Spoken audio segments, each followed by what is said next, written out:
Switched on IT is proudly brought to you by Computer Troubleshooters Toowoomba West and Oz Hosting, Cloud Made Easy. Welcome to Switched on IT. This is the show where we talk about everything IT.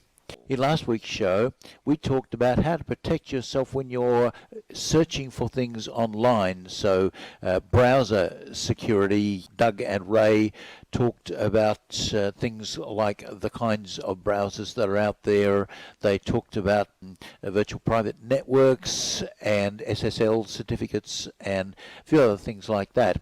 Now, at the moment, the big topic that's out there is coronavirus. And today, Doug and Ray are going to talk about the sorts of things that you can do, especially if you're running a business that has people around all the time and maybe could be doing things online.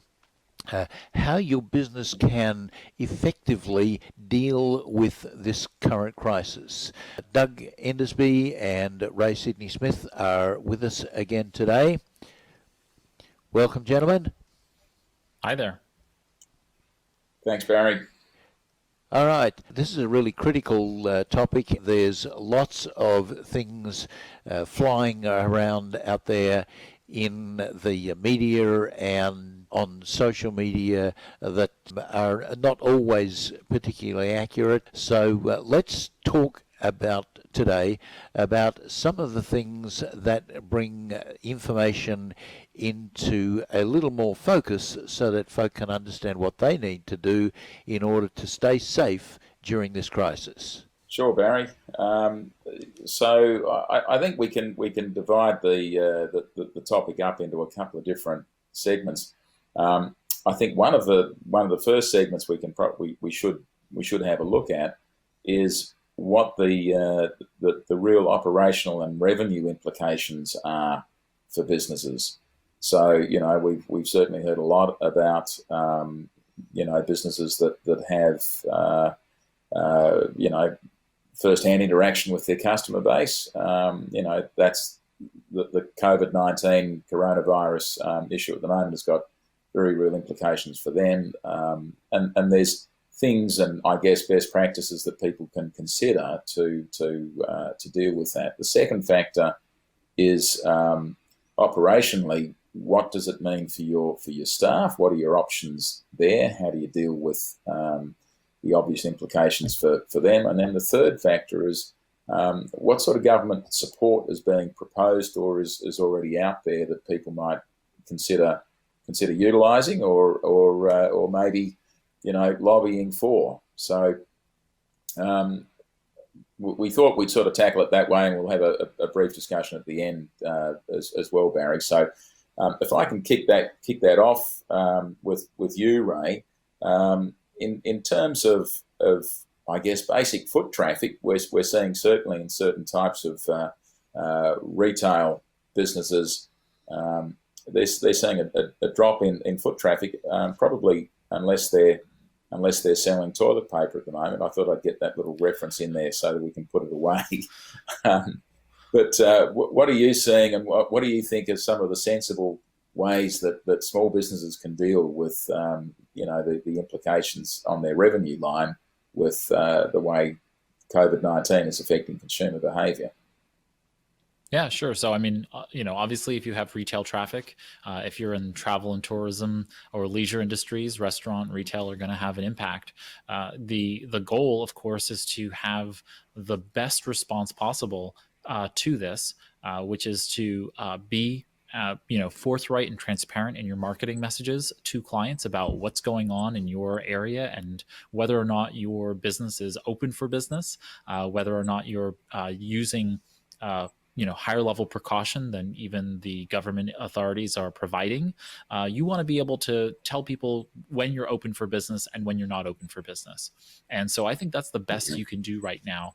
Obviously, looking at the fact that you're going to have some kind of reverse peak. There's going to be a steep valley in revenues if you are in one of those industries impacted by coronavirus panic or scare, which is basically where the consumer market is right now. You can see that in the global stock markets. There's quite a bit of coronavirus panic going on, notwithstanding the kind of oil glut that happened because of OPEC and their inability to reach an agreement. The stock markets, at least in the United States, and I believe the FTSE as well, kind of had some remarkable declines over the last 24 to 48 hours. And the reality is that we're going to have some impacts. I'm still not sure what the bottom will be for this kind of impact, whether it will lead to a recession or not. From my perspective, I'm really focused on how businesses can best prepare and to set a proper message to their target audience about the whole situation, which is that they're not just going to be prepared this time, but they'll be prepared next time as well for how to approach and respond and keep business continuity during any crisis, whether it be a weather event or whether it be a virus or a bacteria that gets out into the world.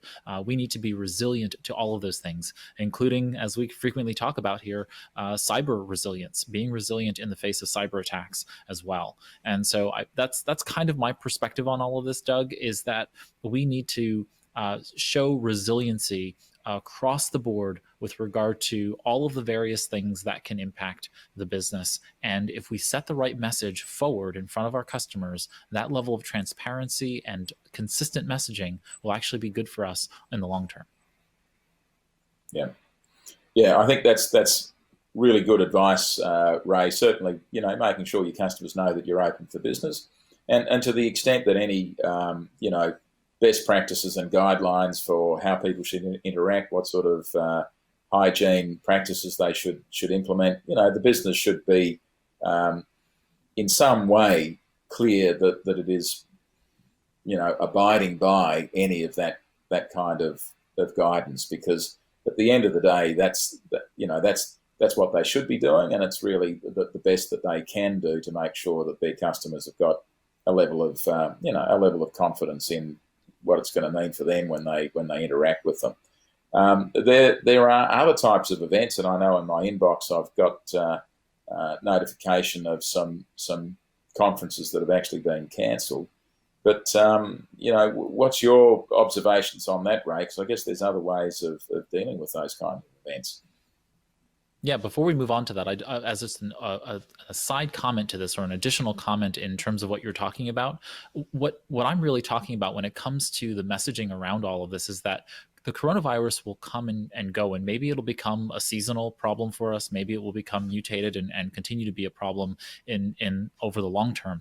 But if it doesn't, I still think that it's appropriate for businesses, especially small businesses, to use this as an angle for good, which is I would love every flu season, whether you're in the Northern Hemisphere or the Southern Hemisphere, is to spend time each flu season putting out materials that help people understand that, our staff is less sick less often because we're abiding by strict rules as it relates to hand washing and keeping a distance. And we actually tell our employees to stay home when they're sick. We give them paid leave so that they are able to go home, be well, get well, and not allow our people to get sick, our own staff, but also not making the general public sick.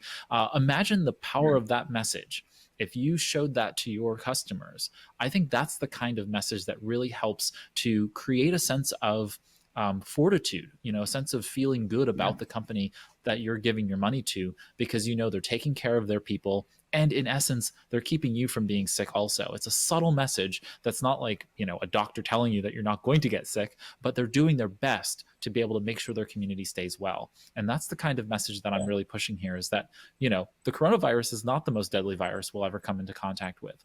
So in the long arc of time that you're going to have and own a business, you're going to see other kinds of catastrophes, weather-related events, cyber attacks, other kinds of human illness related incidents, you're going to need to figure out, violent crime, whatever it is, you need to be able to let people know you're doing the best you can to make sure that your business stays in business, but you're also keeping your employees and your customers as safe as you possibly can. That's the message I think we should all be sending, and that means using this as a testing ground, as a sandbox in computer speak, to get prepared and to have a bold response to this, so that every future incident that happens, you already have the roadmap for how to respond in the future.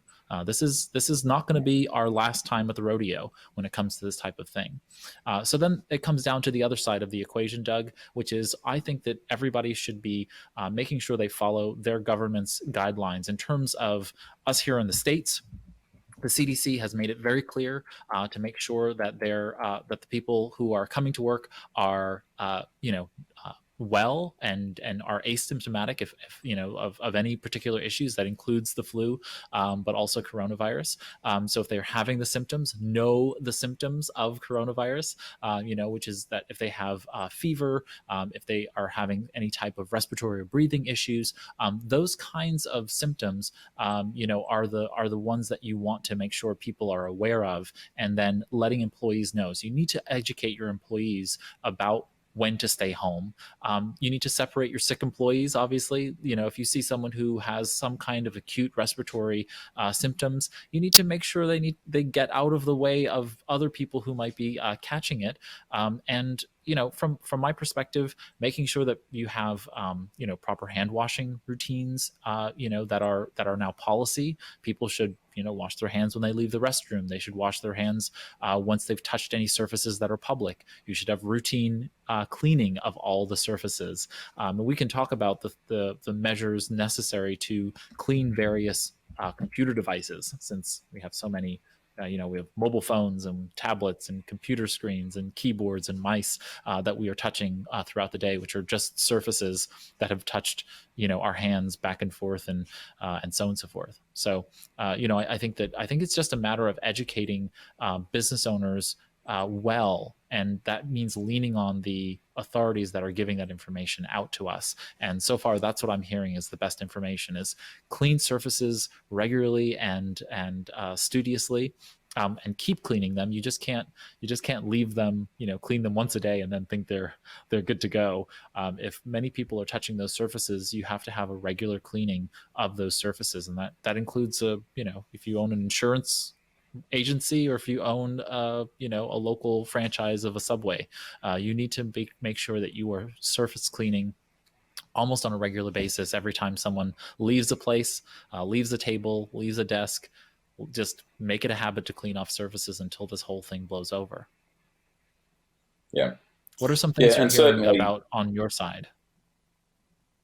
Well, we're hearing similar, similar stories. There are, businesses are now starting to really feel the implications of a decrease in retail traffic in malls and restaurants, that sort of thing. So that's definitely happening.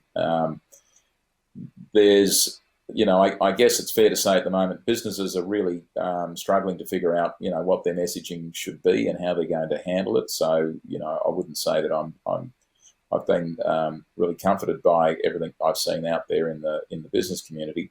But I think in terms of, these sound practical things, maybe they're not all that visible, but people are doing them. But certainly with the coronavirus, I think you're right in as much as we need to be mindful of the fact that the mortality rate for this virus is not particularly high. It's just rather infectious. And to the extent that all of us have got a community responsibility to slow the rate of infection, that just simply clinically gives us more time for developers of vaccines to create the vaccine. And once the vaccine has been created for it, then those that desire to have the protection of vaccination, have got an option, and that will probably be sufficient to really impede, the spread of this disease. Having said all that, we do have problems in Australia. We had a GP who was on the news recently because he had coronavirus, and he treated 70 or 80 patients. I think the guy was in probably his 50s, maybe even his 60s. But as a GP, they are just exposed to sick people all the time, and they frequently get a sniffle. And the coronavirus in a healthy person can be incredibly mild, and in this case, it was incredibly mild. The guy had a little bit of a sniffle. He didn't really think anything of it, but at some point he thought, I maybe better get myself checked out, or maybe that was something that the health department was requiring of frontline health workers. And lo and behold, he had a very, very mild infection, but it was actually coronavirus. One of the things that I we're don't hearing think we here, want to Doug, if I What's can that? just interrupt there, is that the truth about the coronavirus is that more people die from our regular influenza than have died from coronavirus. Right, but that's Yeah, only well, that based would on. certainly. Go ahead, Doug.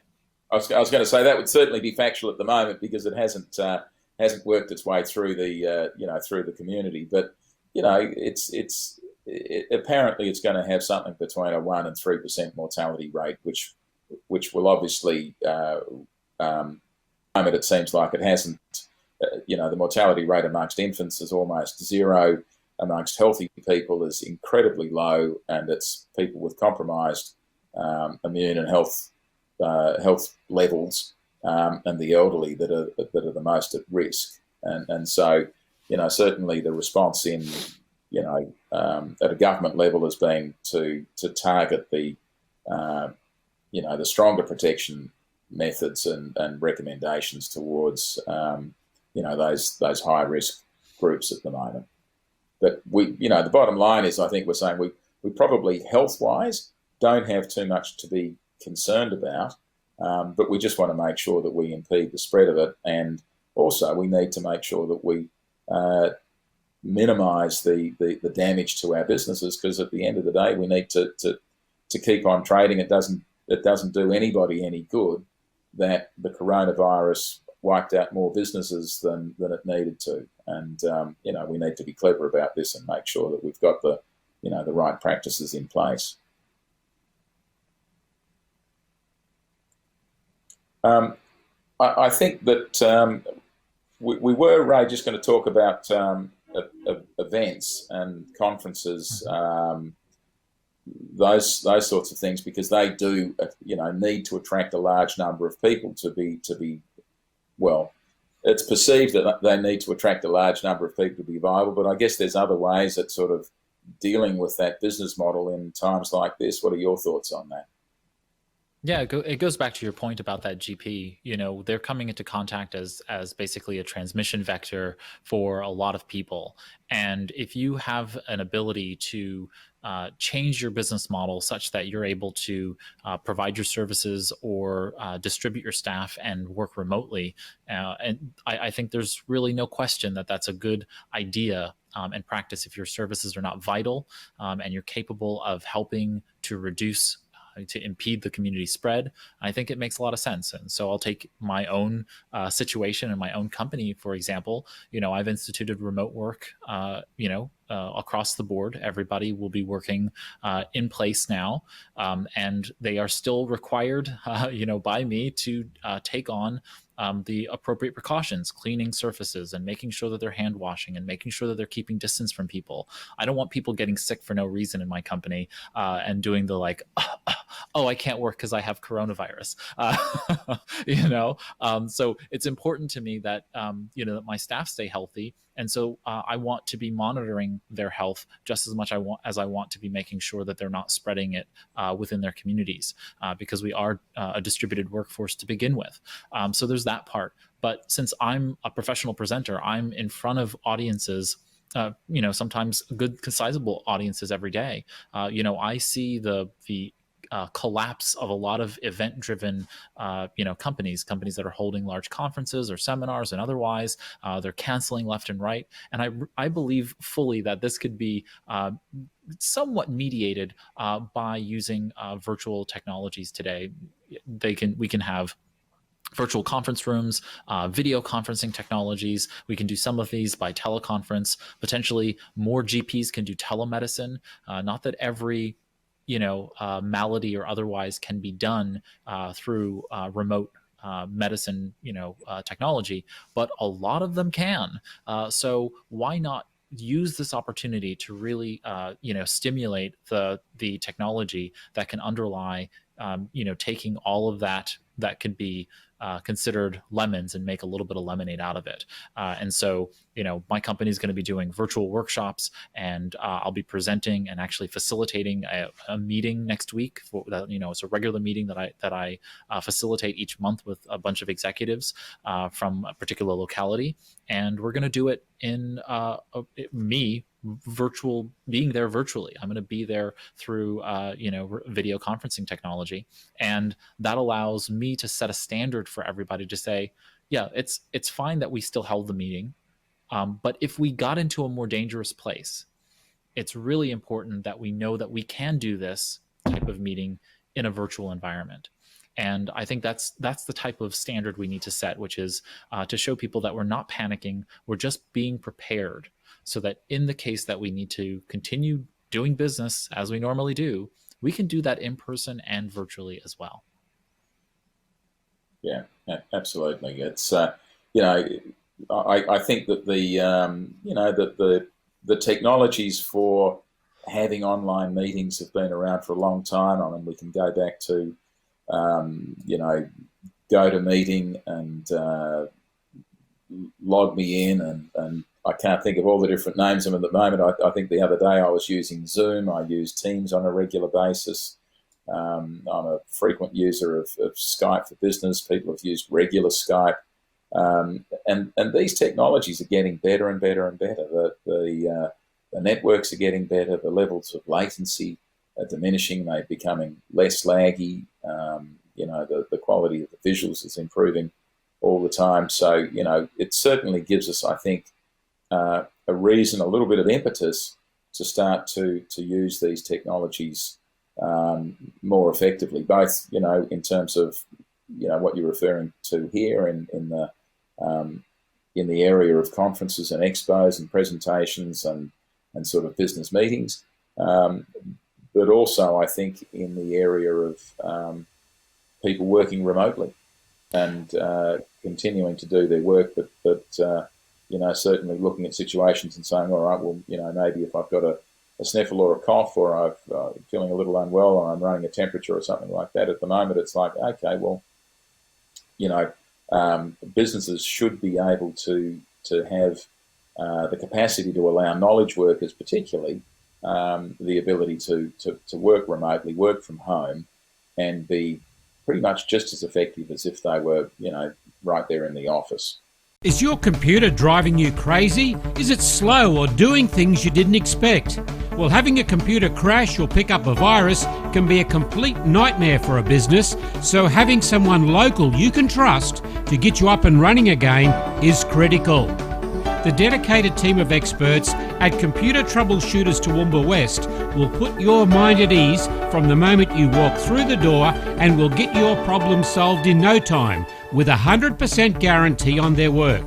Laptops, tablets, PCs, whatever you have, Roger and the team can fix it for you. So visit them today at 236 Bridge Street, Newtown. Can't get in to see them? No worries. Just call them on 4642 1331 and they'll come to you. Toowoomba Troubleshooters Toowoomba West, on the web at www.computertroubleshooters.com.au/Toowoomba West. Morning, good morning, love to see the sunrise.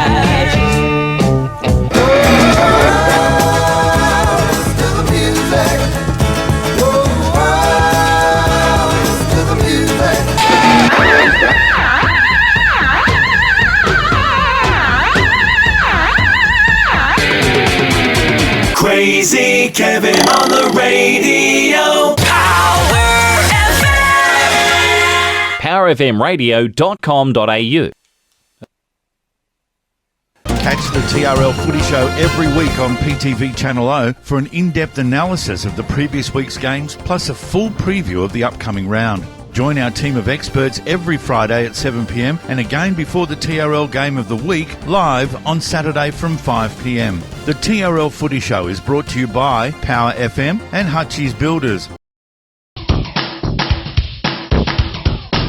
Ray, in terms of the use of virtual technologies like Skype and Zoom and GoToMeeting and some of those, my personal take on all of that is that we could mitigate a lot of the issues that we have with our carbon footprint by making better use of some of those technologies. Do you think that one of the upsides of the coronavirus and the response to it is that people will become more likely to make better use of those kinds of technologies?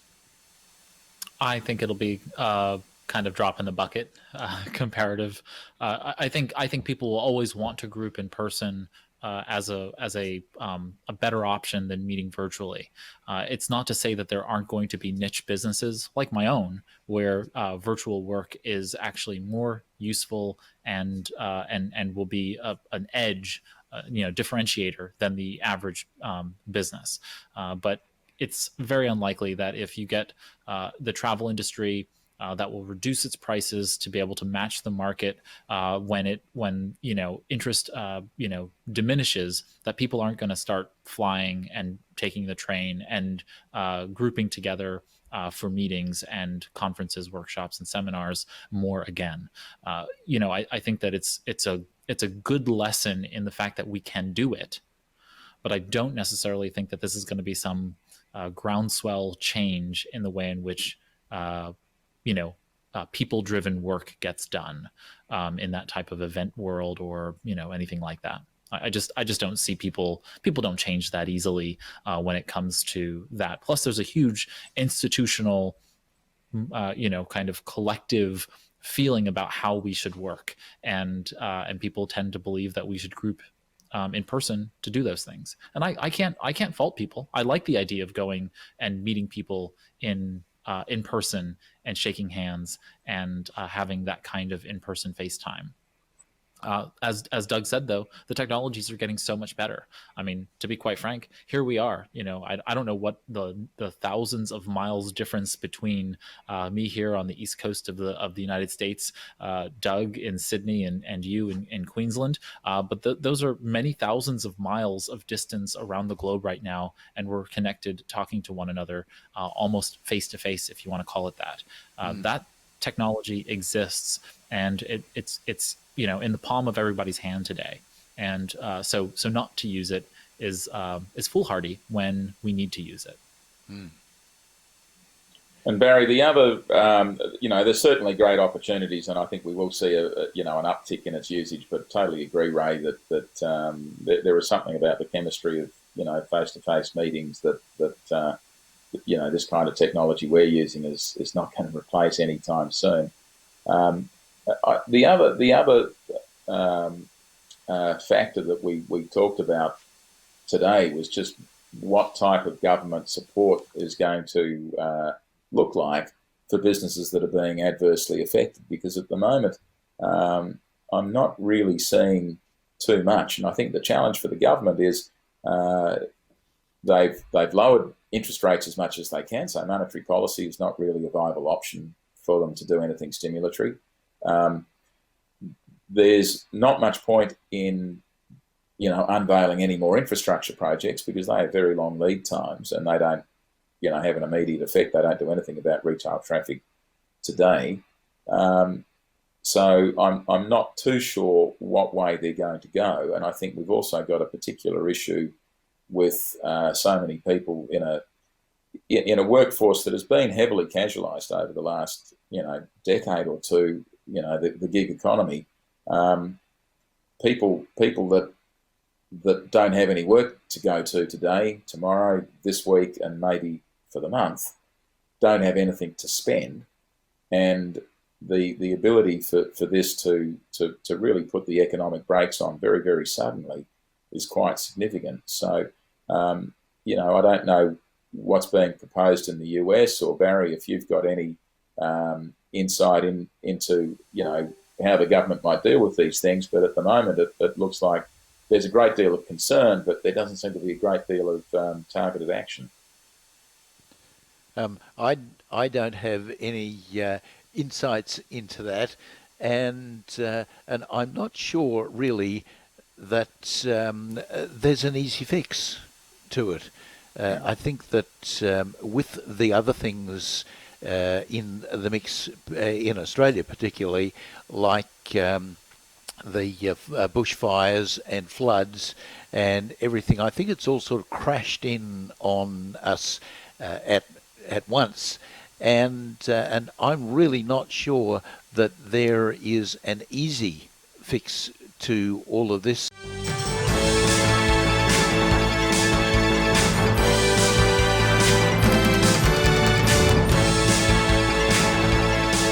These two measures cost $3.9 billion over the forward estimates and are designed to keep Australian businesses investing, as well as rewarding them for investing more. We want to keep Australian businesses investing, and we want to reward Australian businesses for investing even more. There are two measures that are designed to boost cash flow to small and medium-sized employers. The first is a payment of up to $25,000 to businesses that employ people and have a turnover of up to $50 million. The payment will be delivered automatically through the tax system, so no new forms will be required. And these payments are tax-free, so they'll be delivered automatically, and these payments are tax-free. The second is a 50% wage subsidy for apprentices and trainees in businesses with less than 20 employees. Employers will receive up to $21,000 per apprentice, and 117,000 apprentices will have additional job security as a consequence of this measure. These two measures, which cost around $8 billion, are designed to keep businesses in business and Australians in a job. The government will also deliver a one-off stimulus payment to households, with 6.5 million Australians receiving a payment of $750. This includes recipients on Newstart, the Disability Support Pension, Carers Allowance, Youth Allowance, Veteran Support Payments, Family Tax Benefits, the Commonwealth Senior Health Card holders, and 2.4 million aged pensioners. Right. Yeah, this is where Go ahead, Ray. Oh no, I was gonna say two things. One is I just calculated the distance between all of us. If you add up the miles, the global miles, it's 10,000 miles between us, 10,300 miles, which is 16,585 kilometers. We are talking with that type of distance between us. So if you think that somehow you can't have a face-to-face Skype meeting in Microsoft Teams, or if you can't use Zoom or another tool to be able to meet with each other and have a conversation, that you don't need to meet over coffee, you can do it. Like this whole notion that you can't do it is absolutely absurd. And I think there's a lot more business to be developed through using this kind of platform otherwise. So that's my soapbox item on that. Back to the global governmental response. There is an argument to say that people potentially hoard any stimulus package, but I don't see necessarily another way other than to give maybe tax relief to business owners who are doing the right things. That is, buying the right things and using those as write-offs, because then you can actually make impact, because you can hold those businesses accountable to doing the right things in that regard, not giving it directly to individual taxpayers, but giving business write-offs, business incentives, whether that be in the form of credits or tax deductions, for being able to do the right things here. And I said it kind of at the top, right? Making sure that we're giving paid leave to people who are sick. It really hurts, low-wage workers or people who are only paid hourly when they show up to work. That is a huge impact, and those are going to be people who are going to have potentially the highest likelihoods of transmitting disease, because they are not washing their hands as often, or whatever the reason for being, not knowing, because they're not getting the right information. They're going to be the ones who are going to transmit diseases because they're coming into contact with people every day. So why not protect those most vulnerable and reduce community spread in the process? So I think it comes down to smart regulation, smart legislation. Whether or not our governments are going to actually do it, that's where I probably have the greatest level of skepticism, which is why I really think that it's in the hands of business owners like us to be able to educate people about what they can do, how they can take best advantage of the situation, and to help their communities, because that's what small businesses do. Small businesses are not just businesses that are there to make money. They're also they're models of citizenship. They're basically the exemplars of how to work in your community and be profitable in that community. And profit is not just dollars and cents, but it's also what makes sense for the community at large. Yeah, absolutely. And I think that, I think it's sort of a responsibility of all business owners to make sure that they do lobby the government for help in doing, the things that are the right thing by the community. And I think that's the best way to put the right kind of pressure on government. Certainly in the Australian context, our federal government was aiming for a federal government surplus, and that's probably gone out the window by their own admission. But certainly in a place like Australia, we're not, the government is not hugely indebted at all by world standards, and they've certainly got the runway to put in place some targeted programs. So we really want to make sure that they don't miss the boat on that, and they don't allow unnecessary economic damage to happen because they couldn't get their act together. They've certainly got the opportunity to get it right. So we just need to do what we can, I think, as business owners to assist that. So Barry, I think we've covered a fair few bases here, and we're probably running over time. So I thought I'd invite you to jump in and ask any more questions, or wrap it up, as the case may be. A question to both of you. Do you think that, at the risk of sounding crass, do you think there are going to be any winners out of this crisis? And if so, who are going to be the winners out of this?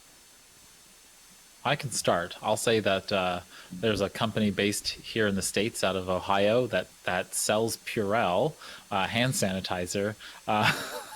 They are definitely going to. They're actually a private company, so we don't actually know very much about them, which is remarkable, because they're not a publicly traded company, so we don't really know a lot about the company. But they have made public announcements through their press folks that they are beefing up production and have workers working over, extended shifts and that kind of thing in order to be able to keep up with demand. But we still see, shelves bare of disinfecting wipes and those kinds of products. Obviously, those people who are selling these face masks and so on and so forth are obviously also going to make a killing. Poor choice of words there, and all of those folks who are in that space that are creating cleaning products or products that can disinfect and so on and so forth, they're obviously going to make a good amount of money off of this crisis. Or toilet paper. Yes, and folks who are stockpiling, and rightly so, with the poor response, at least from our own government in the United States. I don't blame people for wanting to do a little bit of making sure they have enough food to keep them, their homes stocked for a week or two. I think those are going to be your winners, is, canned food companies, maybe some toilet paper folks, and masks and disinfecting products and so on and so forth. How about you, Doug? Look, I think it's certainly going to be the folks that are operating in that space, at various points along the supply chain, all the way through to the big supermarkets and the retailers. And I think, maybe certainly in places like Australia, it puts vaccination back on the, on the top of the map again. And Australians are typically quite compliant and health conscious in that respect. So I think when governments implore people to go out and get the flu jab from their local general practitioner, I think that's going to be less likely to fall on deaf ears, and that's got probably very good implications for the biotech and pharmaceutical companies that are involved in the development of these drugs and vaccines. I think I think there's some long-term benefits for those sorts of companies, particularly in Australia, where I know in America Vaccination is looked at a lot differently, particularly amongst the likes of the Rush Limbaughs and the Sean Hannitys, and there are a lot of people out there that are quite anti-vaccination, but we don't have the same sentiment in Australia, and I think it's going to be great for those biomedical and medical science companies. You know what they say about anti-vaxxers back in the 1900s? Dead. I just don't understand why you wouldn't get vaccines. I think it's just ludicrous. But I think healthcare providers absolutely are also in that space, not just in the medical research space, but everyone who's providing to healthcare providers along the supply chain, on through to direct to consumer services. They're going to benefit from this as well, because there are going to be more people who are going to, report symptoms that may not be coronavirus or COVID-19, but will believe they are. So there's a bit of uptick in that business as well. Yeah. All right. This has been a really useful discussion. Do either of you have any final comments that you want to make? Wash your hands. I think I'll just do one of these to say farewell, everyone, because we don't shake hands anymore. Just please wash your hands and keep a distance. All right. Thank you, Doug Endersby and Ray Sidney Smith. This has been a good discussion today. Now, this has been the coronavirus series, I guess you would say, of Switched on IT. Don't forget that if you missed the last session or any of the sessions, you can go back and you can see everything on video on demand, and you can look at all of our past shows, not only on this topic but on any topic, and in fact any of our shows. Don't forget also that on this station we will be launching the Toowoomba Rugby League season in a few days' time, so make sure you are watching for that. To Doug and Ray, thank you, gentlemen, for your time today, and we will see you again next week. Thanks, everybody. Thanks, Ray. Thanks, Barry. This has been Switched on IT. I'm Barry. We'll see you again next week as well.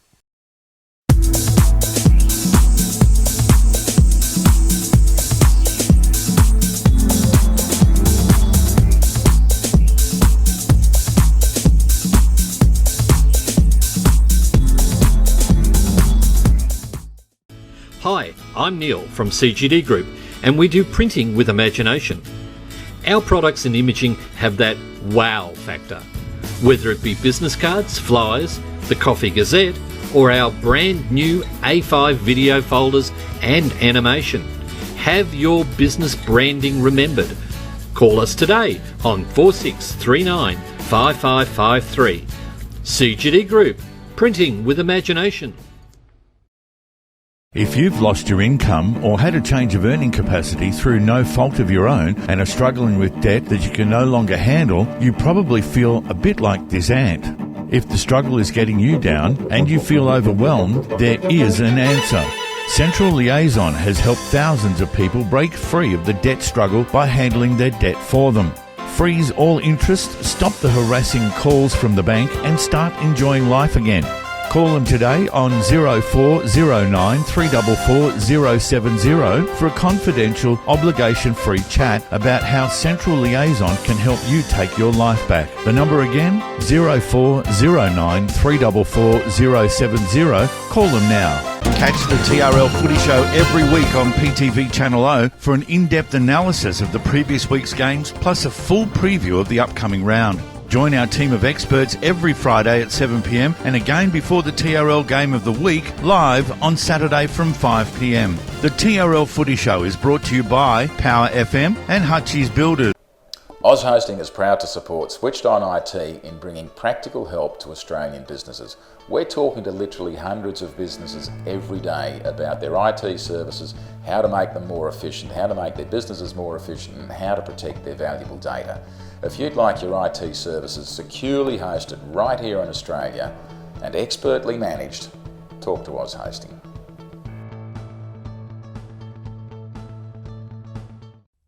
Hutchies lives here. We're locals, just like you. To us, construction is really about people, not just bricks and concrete.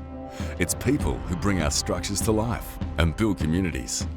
We stick by the people who make communities. From Toowoomba Rugby League to RACQ Lifelight Rescue Service, Milne Bay Military Challenge, and the Toowoomba Tennis International, Hutchies is proud to back the people who support the region.